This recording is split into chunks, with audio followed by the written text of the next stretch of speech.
Et de la promotion de l'emploi. Et pendant ce temps, un autre projet s'investit pour contribuer à un meilleur accès aux droits par le renforcement du pouvoir agir des enfants et des jeunes en tant qu'acteurs du changement en matière de citoyenneté, de cohésion sociale et du développement durable. C'est le projet Act Afrique, entendez Action pour la citoyenneté par et pour tous les enfants, par l'éducation en Afrique. Ce projet porté par l'ONG Aide et Action, devenu désormais Action Éducation, a permis à plusieurs écoles et au Conseil des jeunes de l'ADA de bénéficier d'un appui en matériel informatique. Les détails dans un instant. En sport, nous parlerons du lancement officiel du centre ADN Sport Academy, une initiative de Magloire Dochamou, un jeune amoureux du football qui a nourri cette ambition durant plusieurs années. Résultat, 17 jeunes joueurs du football entament une formation professionnelle au sein de ce centre de formation. Voilà pour les titres. Mesdames et messieurs, à nouveau, bonsoir. Lancement officiel du projet Talent africain à l'international ce jeudi à Cotonou. C'est une initiative du réseau de l'UEMOA qui vise à développer les compétences des jeunes diplômés de l'UEMOA à l'international par la facilitation de leur accès aux expériences internationales et le renforcement des exportations des entreprises de l'espace communautaire. C'est le ministre des Petites et Moyennes Entreprises et de la Promotion de l'Emploi qui a officiellement lancé le dispositif TAI en présence des différents partenaires, des chefs d'entreprise, des étudiants et autres acteurs concernés. Les précisions avec Ouliat Sanoussi. Le projet Talent africain à l'international TAI est officiellement lancé au Bénin. C'est un dispositif mis en place pour booster les exportations dans l'Union économique et monétaire ouest-africaine UEMOA. 4 pays sont retenus pour la phase pilote du projet: le Burkina Faso, la Côte d'Ivoire, le Sénégal et le Bénin. Il a pour cible les jeunes diplômés de 21 à 35 ans ressortissants de la région économique. Ce projet Talent africain à l'export va nous permettre d'adresser 3 objectifs. Répondre aux besoins de qualification de nos jeunes en les rendant plus performants dans le domaine du business pour le compte des entreprises qui les mandatent. Deuxièmement, ce projet va nous permettre de répondre aux besoins de nos nombreuses entreprises et investisseurs qui choisissent notre pays pour développer leurs activités. Troisièmement, ce projet va nous permettre d'assurer au sein de l'espace communautaire le développement des échanges pour le business et l'échange intra-africain. Le projet est né du partenariat entre le réseau des organisations de promotion du commerce ROPC et l'UEMOA, Business France et le Centre du commerce international. Il offre l'opportunité aux jeunes de travailler dans les entreprises de l'Union avec le statut de volontaires internationaux en entreprise. Aujourd'hui, l'emploi des jeunes constitue une question prioritaire pour nos États membres et la Commission de l'UEMOA ne ménage aucun effort pour les accompagner. À cet effet, elle a accédé pleinement à la requête du ROPC UEMOA pour un montant de 64,9 millions de francs CFA pour l'année 2022. Je formule les vœux que les entreprises et les jeunes diplômés s'approprient ce nouveau dispositif de TAI et aux jeunes diplômés béninois éligibles pour cette phase pilote, je vous exhorte vivement à saisir cette opportunité qui sera sans doute déterminante dans votre carrière. Au cours du lancement, le projet TAI et la plateforme d'inscription sont présentés à l'assistance. Ce dispositif se positionne comme un créateur d'opportunités pour les jeunes et les entreprises de l'espace UEMOA. Cette première phase vise le déploiement de 200 jeunes TAI dans 150 entreprises désireuses de s'internationaliser. Il est ouvert à toutes les entreprises béninoises basées non seulement au Bénin, mais aussi dans l'espace UEMOA.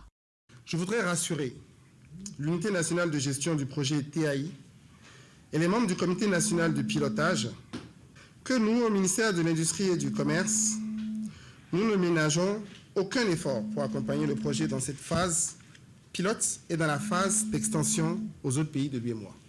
TAI est un dispositif innovant d'appui au commerce international pour l'emploi des jeunes diplômés et le développement régional des entreprises. Le présent projet a déjà reçu en octobre 2019 l'approbation du Conseil des ministres du commerce de l'UEMOA, qui a formulé un certain nombre de recommandations pertinentes qui ont été prises en compte lors de la finalisation du projet. Le ministre des PME et de l'Emploi rassure les étudiants, les chefs d'entreprise et responsables des fêtières des organisations professionnelles que le Comité national de pilotage, l'unité nationale de gestion et son département ont déjà fait toutes les diligences et continueront par les faire. Et ce, pour faire connaître et bénéficier des avantages du dispositif aux PME, start-up, grandes entreprises et surtout aux jeunes diplômés éligibles au projet Talent africain à l'international. Alors, présent à l'Université de Parakou qui abrite depuis le 13 septembre dernier son 6e colloque scientifique international. Une rencontre qui réunit les universitaires de plusieurs pays d'Afrique, d'Amérique, d'Europe et d'Asie à Parakou jusqu'au 16 septembre 2022, c'est-à-dire demain. La cérémonie d'ouverture est présidée par le secrétaire général du ministère de l'Enseignement supérieur et de la Recherche scientifique. Voici le compte rendu signé Ousmane Kamelounanda. Dans cette grande salle de l'université de Parakou, des chercheurs de 23 pays d'Afrique, d'Europe, des États-Unis et de l'Asie. Ils prennent part à ce 6e colloque scientifique international de l'université de Parakou sous le thème « Les universités africaines face aux défis de la recherche, innovation et de l'employabilité ».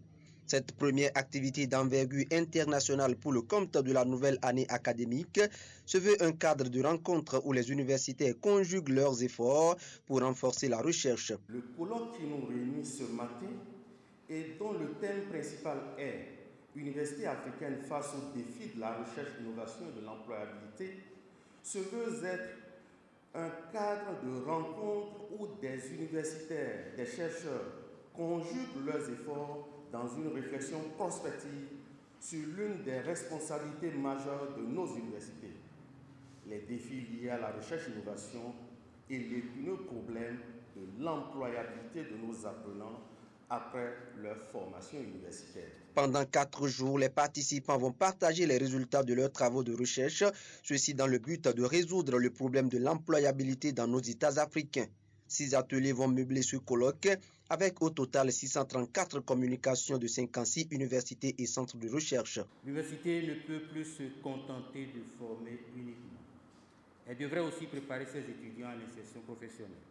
Le problème du chômage des diplômés et de l'employabilité des jeunes en général est un problème structurel, grave et profond, qui nous interpelle, qui interpelle les responsables des instances universitaires. Plusieurs catégories de chercheurs de divers pays sont réunis à Parakou et cela témoigne de l'enjeu et de l'importance de la question relative à l'employabilité et à l'innovation. Ce colloque s'inscrit dans la ligne droite de la politique nationale du gouvernement pour nos universités. Ce colloque vient donc à point nommé parce que ce thème central et celui de la conférence inaugurale sont parfaitement en phase avec la vision que le gouvernement porte pour nos universités. En termes d'orientation, de mission fondamentale, de rôle dans la réalisation des objectifs de développement que nous lui avons assignés. Les travaux de ce 6e colloque scientifique international de l'université de Parakou prennent fin le vendredi 16 novembre 2022. Alors à présent, l'université d'Abomey-Calavi qui, elle aussi, a abrité ce mardi un colloque scientifique international initié par l'Association béninoise du droit de la famille. Au menu des assises, les nouveaux développements des principes de la liberté et de l'égalité, expérience béninoise et belge. Retour sur les temps forts des assises dans ce reportage signé Ingrid Day. La question des droits de la famille se discute une fois encore à ce colloque scientifique international organisé par l'Association béninoise du droit de la famille.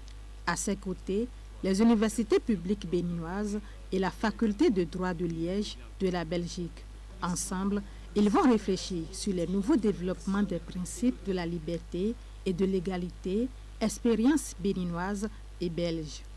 Loin de ce discours enjoliveur lié à l'égalité et à la liberté, il reste qu'elles sont tributaires de nos us et coutumes et peinent à se débarrasser des oripeaux de notre identité. Nous sommes des Africains, nous avions de valeurs, nous avions nos identités et nous devrons, dans la mesure du possible, assurer la compatibilité de nos valeurs essentielles avec les valeurs partagées au plan international. Après la cérémonie d'ouverture du colloque, place au panel. Au nombre de 3, ces panels ont permis aux participants d'ouvrir des pistes de réflexion sur les différents aspects des droits de la famille. On est le seul pays qui interdit la polygynie, le fait pour un homme d'avoir plusieurs femmes en même temps. Vous voyez, par exemple. Donc, tous les pays qui nous entourent ne l'ont pas trouvé anticonstitutionnel. Mais le législateur béninois, le juge constitutionnel béninois l'a trouvé anticonstitutionnel et le législateur béninois est allé dans ce sens-là. Également, on est le premier pays à dire qu'on peut pratiquer, sous condition, la gestation pour autrui. Ouais, ce que même la France, jusqu'à aujourd'hui, n'accepte pas. C'est une fermeture totale en droit français. Également, il y a la question de l'égalité des noms. Aujourd'hui, l'homme et la femme, eh bien, on peut se choisir de garder, de porter le nom de l'un ou de l'autre lorsqu'on est marié. Donc, vous voyez. Et également, l'enfant peut porter le nom de l'homme ou de la femme. Et donc, ces visées-là, ces extensions de ces principes méritent qu'on discute et qu'on va où est-ce qu'on va. Ce colloque est également organisé en prélude à la création du Centre des droits de la personne, de la famille, de la terre et de la santé. Parlons à présent hautement social avec le gouvernement talent qui accompagne les apprenants et parents d'élèves en cette veille de reprise des classes. C'est à travers une opération de distribution gratuite de fournitures scolaires aux écolières, écoliers et élèves pour faciliter la rentrée scolaire à tous les apprenants, peu importe leurs conditions sociales. Pour le lancement officiel de cette opération, le ministre des Enseignements maternels et primaires était ce mardi à Natitengo. Reportage. Des kits scolaires aux apprenants de la Takora à moins d'une semaine de la reprise des classes. Une initiative qui s'inscrit dans le cadre de l'opération de distribution gratuite des fournitures par le ministère des Enseignements maternels et primaires en vue de créer les conditions favorables à une éducation inclusive et de qualité. La présente cérémonie encourage à aller plus loin sur le chemin de la scolarisation, de l'amélioration de la qualité de l'offre éducative et du respect des droits de l'enfant. Dans son élan de solidarité à l'endroit de ses écoliers, le ministère des Enseignements maternels et primaires est soutenu par des partenaires techniques et financiers qui œuvrent inlassablement pour l'accès et le maintien des enfants à l'école. Permettez-moi de lever un point de voile sur les apports de nos différents partenaires. Ainsi, pour l'UNICEF, on note une mise à disposition de plus de 400 000 kits pour un montant total d'1 400 306 583 francs CFA, provenant du partenariat mondial pour l'éducation sur les deux programmes PME 3 et PME Riposte Covid-19, avec l'agent partenaire qu'est la Banque mondiale. Vient ensuite Educo, avec 14 760 000 kits pour un montant de 113 millions de francs CFA. MTN, avec 5 000 kits pour un montant de 53 millions de francs CFA. Plan Bénin, avec 166 748 kits pour un peu plus de 200 millions de francs CFA. Aide et Action internationale, avec 43 129 kits et pour un total de plus de 665 000 kits à distribuer à nos écoliers, écolières et élèves. Occasion propice pour les partenaires techniques et financiers de déceler un satisfecit au gouvernement pour les mesures prises en vue d'une rentrée scolaire apaisée. Comme vous pouvez le constater, le nombre d'élèves bénéficiaires des kits scolaires augmente d'année en année. Ceci est un signal très encourageant puisqu'il démontre l'efficacité du plaidoyer mené par le gouvernement et ses partenaires pour mobiliser davantage d'acteurs autour de l'éducation des enfants. À travers cette opération de distribution gratuite de kits scolaires aux enfants, le gouvernement et ses partenaires techniques et financiers s'engagent ainsi pour une année scolaire réussie. Et pendant ce temps, ce n'est toujours pas la grande affluence dans les stands de vente de fournitures. Les clients viennent au compte-gouttes ou même juste pour se renseigner. Dans le rang des gérants et vendeurs, on s'en remet à Dieu et on garde espoir pour réaliser un chiffre d'affaires conséquent dans les minutes qui vont véritablement précéder la reprise des cours. Imet Lenamousso pour les détails. En vacances officiellement depuis la fin du mois de juillet, écoliers, élèves et enseignants reprennent dans quelques jours le chemin de l'école en prélude à la rentrée scolaire 2022-2023. Outre les autorités en charge du système éducatif, les administrations des différents établissements maternels, primaires et secondaires, les parents d'élèves aussi savent faire dans les préparatifs pour faciliter l'achat des fournitures à ces derniers. Des points de vente sont installés partout dans les villes, à Boïkon comme dans les communes environnantes. Le constat est le même, il n'y a pas d'affluence devant les stands. Pour le moment, ce n'est pas encore ce qu'on veut, mais bon, on espère qu'ils viennent beaucoup payer. Les clients viennent un peu. Mais bon, et à l'approche de la rentrée, c'est de ce moment qu'il y a beaucoup de clients. Comparativement à l'année passée, les prix ont un peu augmenté. Ils viennent juste demander le prix et ils repartent d'abord pour le moment. Et on sent la mévente, il n'y a pas du monde. Malgré que nous sommes à quelques jours de la rentrée, on ne sent pas qu'il y a la rentrée, on ne sent pas la rentrée. Il n'y a pas d'argent. Sinon, il y a 2 ans, en cette période, on vendait déjà un peu. Mais cette fois-ci, nous venons juste dormir devant nos stands parce que les clients ne viennent pas.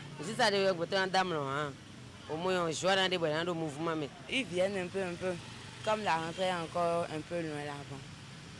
C'est à cause de ça qu'on ne les voit pas encore beaucoup. Selon les explications des uns et des autres, la mévente observée s'explique par la cherté de certains articles. À ceci s'ajoute la morosité économique. Néanmoins, vendeurs et vendeuses gardent toujours espoir. J'invite les parents de venir massivement payer les fournitures pour les enfants parce que l'éducation des enfants est primordiale et essentielle pour le développement du pays. Je dis aux parents d'élèves de vite venir acheter les cahiers pour nos frères et pour nos soeurs. Déjà, la rentrée est là, donc ils n'ont qu'à venir, qu'ils sortent massivement. Nous, on est là pour les accueillir, pour leur offrir des trucs de bonne qualité quand même. Pour le moment, ils viennent à compte-gouttes, un à un, mais quand même, ils achètent. Ils achètent, ils ne manquent pas d'arriver, ils se plaignent, mais pourtant, avec leurs réserves, ils essayent de prendre au moins quelques paquets pour ne pas être acculés après. Les cahiers qu'on payait le paquet à 1000 francs, 1050, c'est aujourd'hui à 1300. Donc on n'y peut rien. On essaye de tenir le coup. En quelques jours de la reprise des cours, c'est la course contre la montre dans les familles. Les parents se mettent la pression afin que leurs enfants ne manquent pas du nécessaire pour une bonne reprise des classes. Pour rappel, la rentrée scolaire cette année est fixée au 19 septembre. Dans un tout autre registre, la mise en œuvre du projet Act Afrique, entendez Action pour la citoyenneté par et pour tous les enfants par l'éducation en Afrique, est effective après son lancement. Son objectif est de contribuer à un meilleur accès aux droits par le renforcement du pouvoir agir des enfants et des jeunes en tant qu'acteurs de changement en matière de citoyenneté, de cohésion sociale et du développement durable. À ce titre, des écoles et de conseils des jeunes d'Alada ont bénéficié d'un appui en matériel informatique dans le cadre de ce projet porté par l'ONG Aide et Action devenue désormais Action Éducation. La cérémonie de remise de ces kits informatiques s'est déroulée ce jeudi à la Maison des Jeunes et Loisirs d'Alada. Idrissou Boukari pour plus de précisions. Lancé en février 2022 par l'ONG Aide et Action devenue Action Éducation, le projet Act Afrique, Action pour la citoyenneté par et pour tous les enfants par l'éducation en Afrique, impacte déjà ses cibles. À Alada, dans le département de l'Atlantique, ce jeudi 15 septembre, 6 écoles et le Conseil des jeunes reçoivent ces kits informatiques qui vont permettre aux écoliers de se familiariser avec l'outil informatique dès le primaire. Les bénéficiaires expriment leur gratitude. La reconnaissance est la plus belle fleur qui jaillit de l'arbre, dit-on.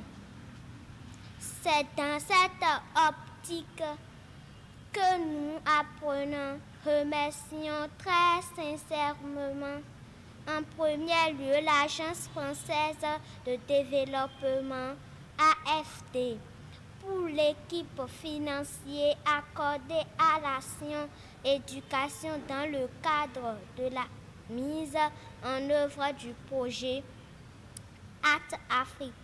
À ce titre, les jeunes et les enfants seront édifiés sur les principes de la citoyenneté, la participation citoyenne dans un environnement numérique et sur la redevabilité. Le lot est constitué d'ordinateurs, d'imprimantes, de régulateurs, d'onduleurs, de multiprises et de clés de connexion avec un abonnement Internet de 24 mois, le tout pour un coût global de 8 millions de francs CFA. Cofinancé par l'Agence française de développement, le projet a une durée de 36 mois. Ce geste traduit la volonté de Action Éducation et de l'Agence française de développement, co-financeur, d'assurer la continuité avec une série d'efforts passés et futurs dans le cadre du renforcement des acquis en matière d'éducation numérique.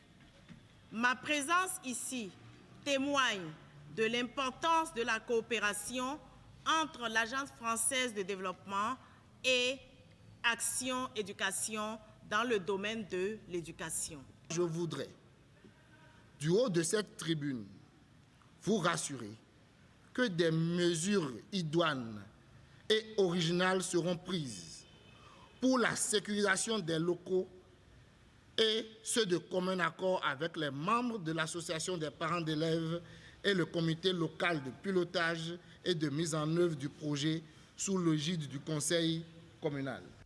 Ce geste aura pour impact à long terme d'ouvrir la commune d'Alada au monde.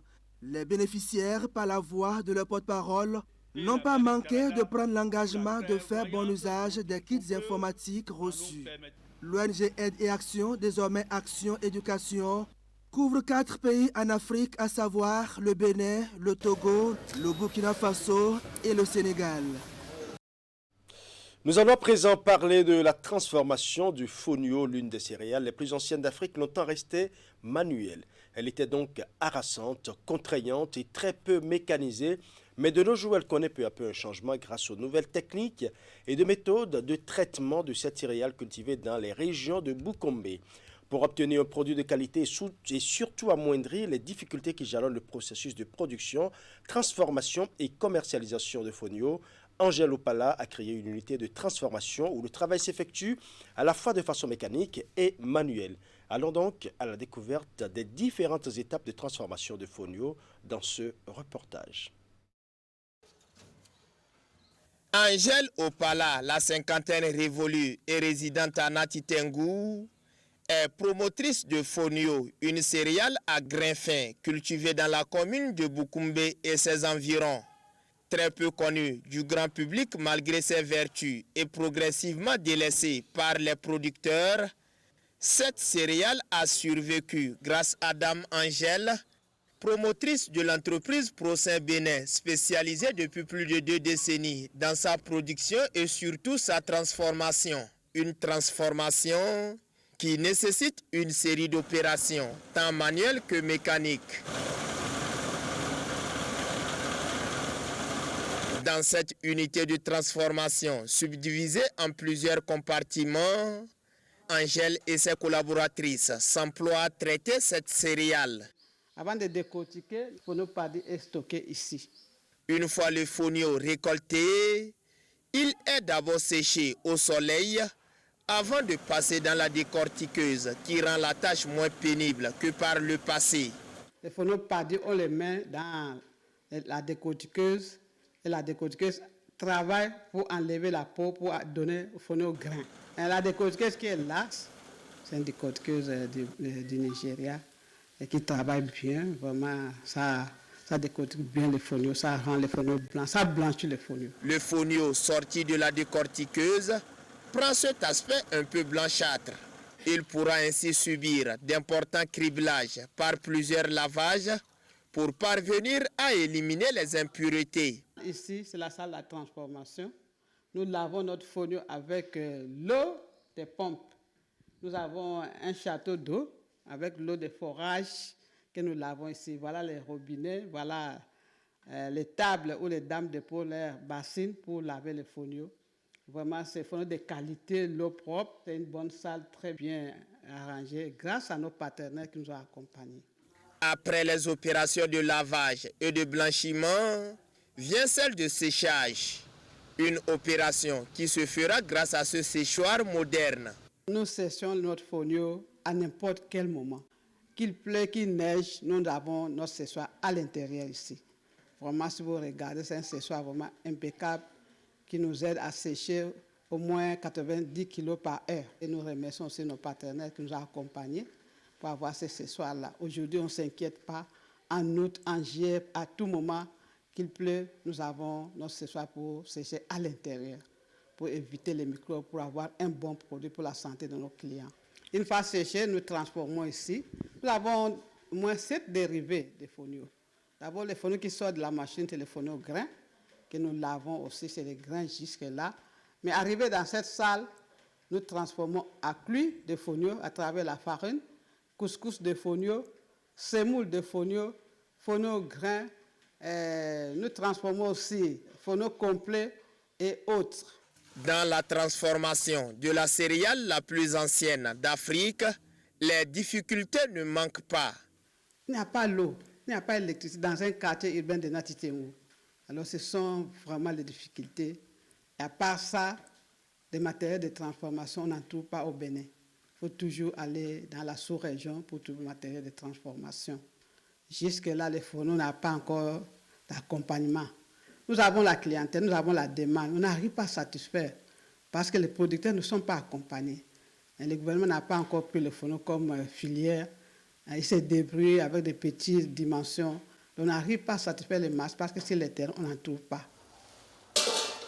Reconnu pour ses qualités gustatives et nourrissantes, le fonio, un produit alimentaire bio, est riche en zinc, calcium et magnésium.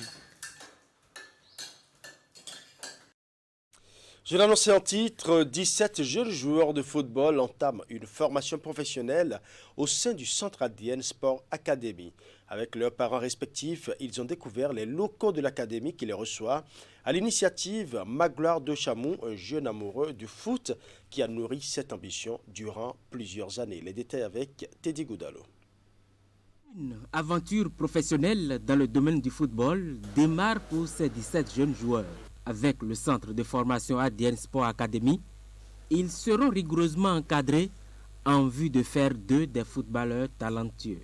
On a tenu à dire qu'il faut que les enfants rentrent au centre pour la rentrée de lundi prochain. Parce que nous voulons que ces enfants-là apprennent à se connaître. Nous voulons éduquer ces enfants. Certains vont devenir de grands joueurs, nous l'espérons. Certains ne le deviendront peut-être pas. mais nous allons pouvoir leur donner ce qu'il faut pour que plus jamais ces enfants-là ne manquent de rien dans la société. À vos parents, je voudrais être de cœur avec vous et solliciter simplement vos prières pour vos enfants. Nous vous promettons la concentration, la discipline, l'abnégation pour écrire avec des lettres d'or le nom de tous les pensionnaires de la première promotion de ADN Sport Academy. L'ADN Sport Academy vient donc dresser un meilleur avenir pour ces jeunes qui ont fait objet d'une sélection minutieuse. En présence de leurs parents respectifs, le promoteur du centre de formation sport-études rassure des dispositions nécessaires prises pour garantir un bon encadrement aux enfants. Ici, là où nous sommes, c'est le réfectoire. À l'intérieur, il y a les dortoirs. Ici, les enfants vont aller à l'école le matin. Le soir, ils vont jouer au football tous les soirs. Ici, il y aura un intendant que nous avons déjà recruté qui va faire la police. Nous avons un gardien. Nous avons une cuisinière. On a tout ce qu'il faut. On a un médecin qui va venir faire les visites médicales. Ils seront assurés, naturellement, je suis assureur. Ça ne saurait manquer. Ce professionnalisme que vous mettez, Président, à créer les conditions de réussite de nos jeunes, je voudrais vraiment vous en remercier au nom du ministre, vraiment. En étant là aujourd'hui, ça ne veut pas dire qu'on va vous lâcher. On va être encore plus exigeant. On va être encore plus exigeant à votre niveau parce qu'on sait que vous pouvez amener cette jeunesse très très loin. Donc on va être encore plus exigeant. On va vous amener les informations, les formations qui seront nécessaires pour que vous puissiez réussir. Pour la rentrée scolaire qui s'annonce, les 17 jeunes joueurs sont dotés de fournitures. De quoi leur permettre donc de démarrer la nouvelle année académique sans crainte. L'ambition de l'ADN Sport Academy est d'être le meilleur des centres de formation au Bénin dans les 5 prochaines années. Voilà, ce sera tout pour ce journal. Merci pour votre aimable attention. Bonne soirée chez vous.